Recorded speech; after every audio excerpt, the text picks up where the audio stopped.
Assalamualaikum warahmatullahi wabarakatuh. Salam guru penggerak, bergerak, bergerak, menggerakkan. Kami kelompok 3 yang terdiri atas Pak Ade Suhendar SPD, Elis Fahriah SPD, Usman SPD, dan Yuda Ardiansa SPD SD akan memaparkan tugas di ruang kolaborasi modul 1.4. Dalam pendidikan guru penggerak ini, kami didampingi oleh seorang fasilitator, yaitu Ibu Noning Rusmini SPD MPD, dan 2 orang pengajar praktik, yaitu Ibu Ida Rosita SPD dan Bapak Hanafi Joko Sambodo SPD. Di ruang kolaborasi untuk tugas kelompok ini yang kami analisis, yaitu kasus ke-1. Guru matematika dan wali kelas 8 Ibu Santi sakit, sehingga tidak dapat masuk dan mengajar. Akhirnya dicarikan guru pengganti, yaitu Ibu Eni. Beberapa murid perempuan, diantaranya Vivi dan Natali, mengetahui hal ini dan mulai menggunakan kesempatan dan bersikap seenaknya, tertawa dan tidak mengindahkan kehadiran Ibu Eni.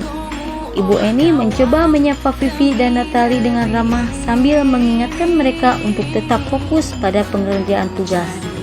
Ayolah, tugasnya dikerjakan. Nanti ibu ditegur bapak kepala sekolah kalau kalian tidak kerjakan tugas. Tolong bantu ibu ya. Namun Vivi dan Natali malah jadi tertawa. Ah ibu, santai saja bu. Mereka tetap tidak mengerjakan tugas dan malah mengobrol. Keesokan harinya, Ibu Santi memanggil Vivi dan Natali serta menanyakan tentang laporan Ibu Eni. Ibu Santi menanyakan apakah mereka bersedia melakukan memperbaiki permasalahan yang ada. Vivi dan Natali sempat ragu-ragu dan membela diri, namun pada akhirnya mengatakan akan meminta maaf. Dan Ibu Santi menanggapi bahwa tindakan itu boleh saja dilakukan bila mereka sungguh-sungguh ingin meminta maaf. Namun Ibu Santi menanyakan kembali apa yang mereka bisa lakukan untuk menggantikan rasa tidak hormat. Baik Vivi maupun Natali mengakui bahwa perilaku mereka tidak sesuai dengan keyakinan kelas. Ibu Santi melanjutkan kembali apa yang mereka lakukan untuk memperbaiki masalah. Apakah ada gagasan? Setelah berpikir sejenak, Natali dan Vivi mengusulkan bagaimana kalau mereka mengadakan sebuah diskusi kelompok dengan teman-teman sekelasnya. Teman yang mereka pilih adalah penerapan keyakinan kelas, terutama tentang sikap saling menghormati dan bagaimana penerapannya di kehidupan sehari-hari. Dan usulan mereka pun dikirim dalam email kepada Ibu Eni. Kemudian mereka memberitahu Ibu Eni bahwa mereka telah memberitahu kepala sekolah bila lain waktu ada ketiadaan guru, maka mereka akan mengusulkan Ibu Eni. Dalam kasus di atas, langkah-langkah restitusi apa saja yang sudah dijalankan oleh Ibu Santi? Restitusi yang dijalankan oleh Ibu Santi adalah validasi tindakan yang salah. Dengan Ibu Santi menanyakan kembali apa yang mereka bisa lakukan untuk menggantikan rasa tidak dihormatinya.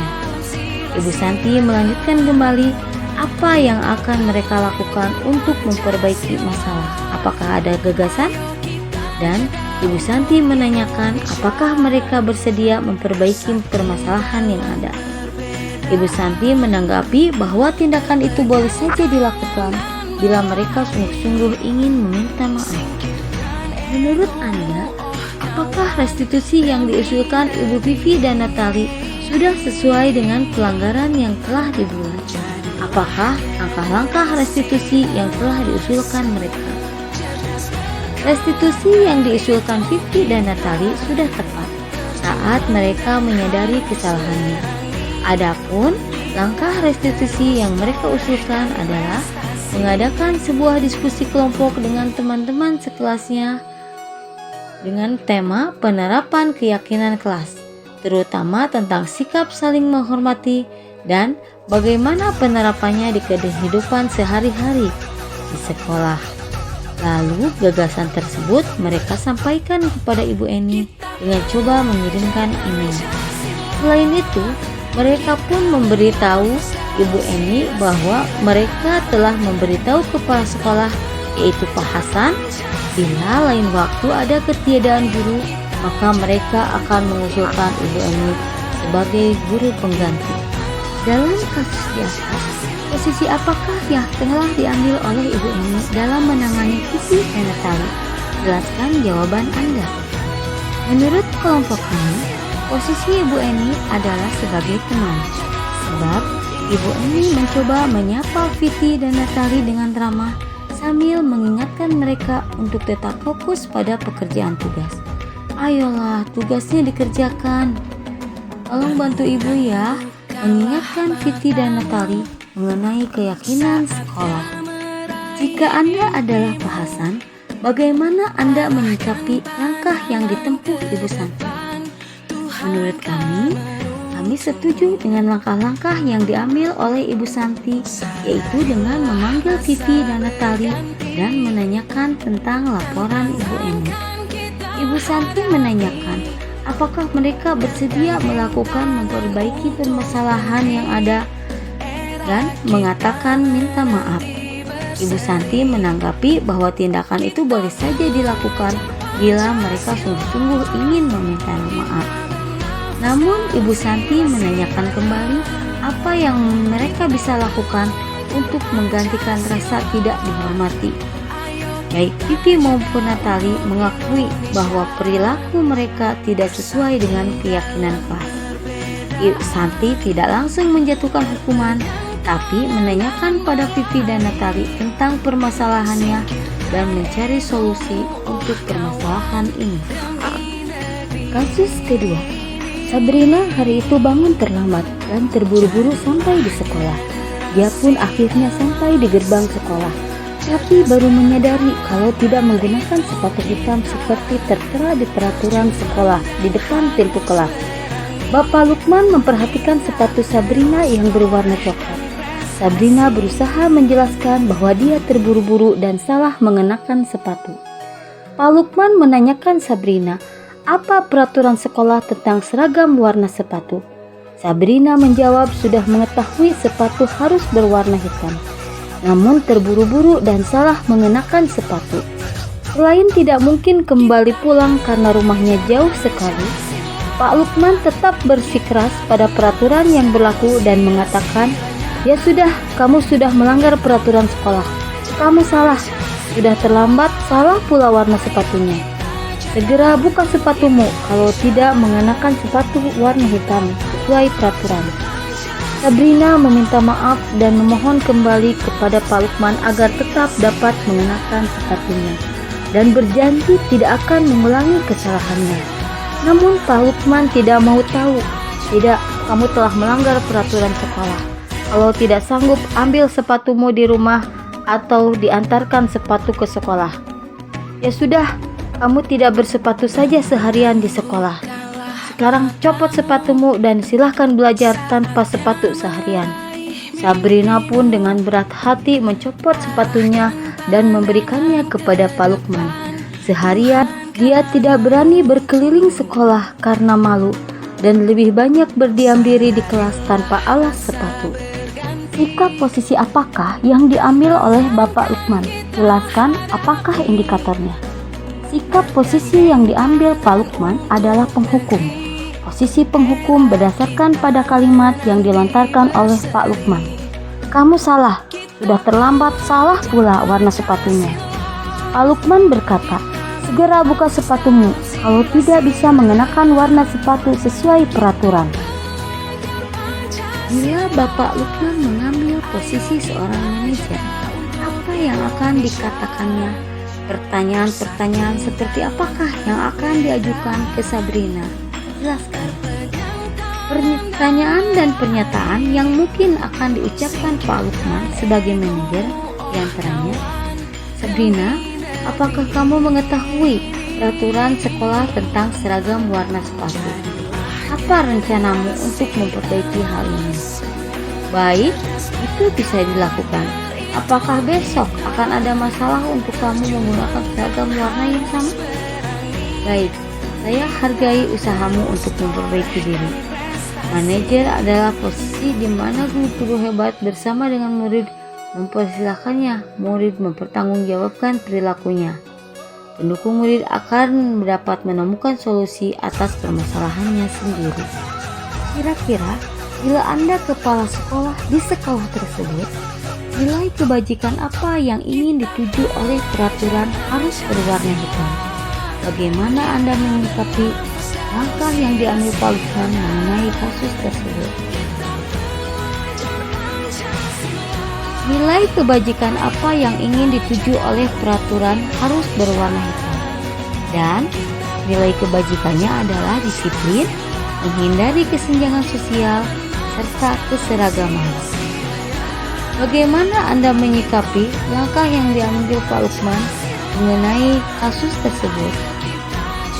Sebagai kepala sekolah, saya akan memanggil Pak Lukman ke ruang kerja kepala sekolah dan mengajaknya berdiskusi mengenai tindakannya tersebut.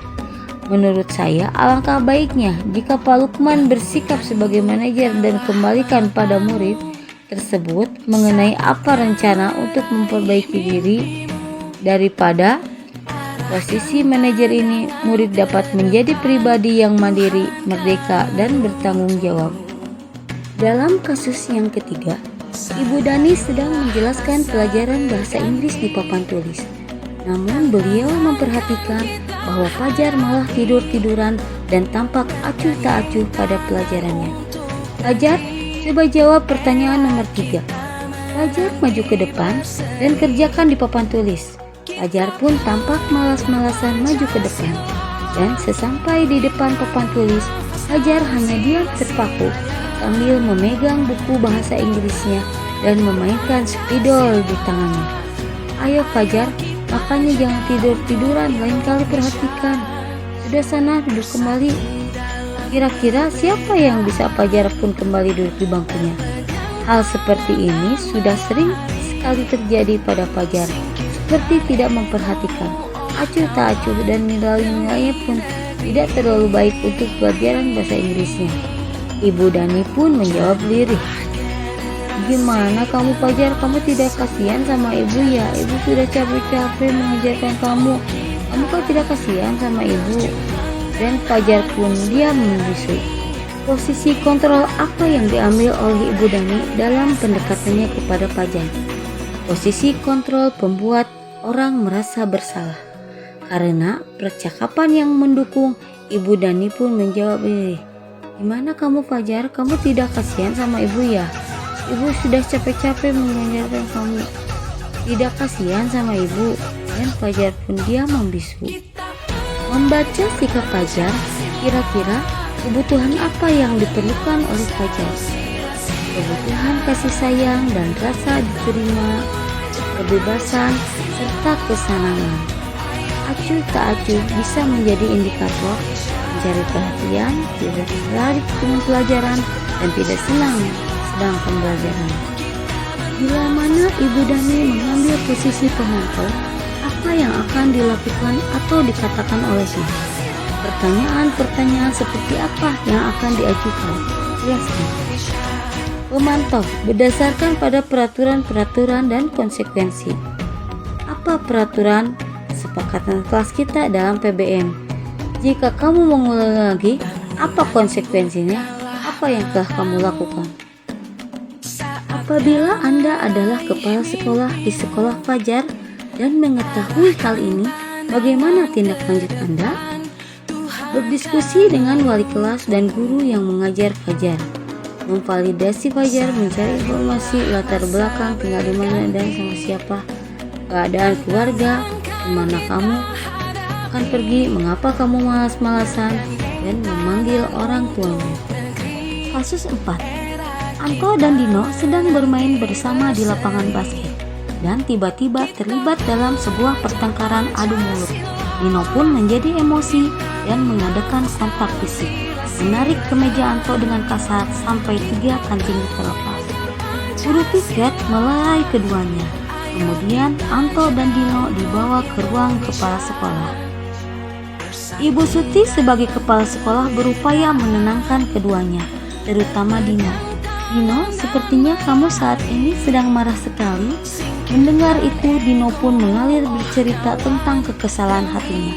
Ibu Suti pun melanjutkan, bahwa membuat kesalahan adalah hal yang manusiawi dan bahwa mempertahankan diri adalah hal yang penting. Namun meminta Dino memikirkan cara lain yang mungkin lebih efektif. Ibu Suti melanjutkan bertanya tentang keyakinan sekolah yang telah disepakati, serta apakah Dino bersedia memperbaiki kesalahan yang telah dilakukan terhadap Anto. Dino pun akhirnya mengangguk, dan Anto hanya meminta kancingnya itu diperbaiki. Ibu saya akan sangat marah kalau melihat kancing baju saya copot bahkan sampai 3. Ibu Suti pun meminta Dino berpikir sejenak. Namun Dino tidak tahu caranya bagaimana. Dilem saja, Bu. Ibu Suti berpikir sebentar dan menanggapi kalau dilem akan mudah terlepas kembali. Bagaimana kalau kamu menjahitkan saja? Bersediakah kamu? Dino tampak ragu-ragu dan menanggapi. Menjahit? Saya tidak menjahit, Bu. Saya tidak bisa.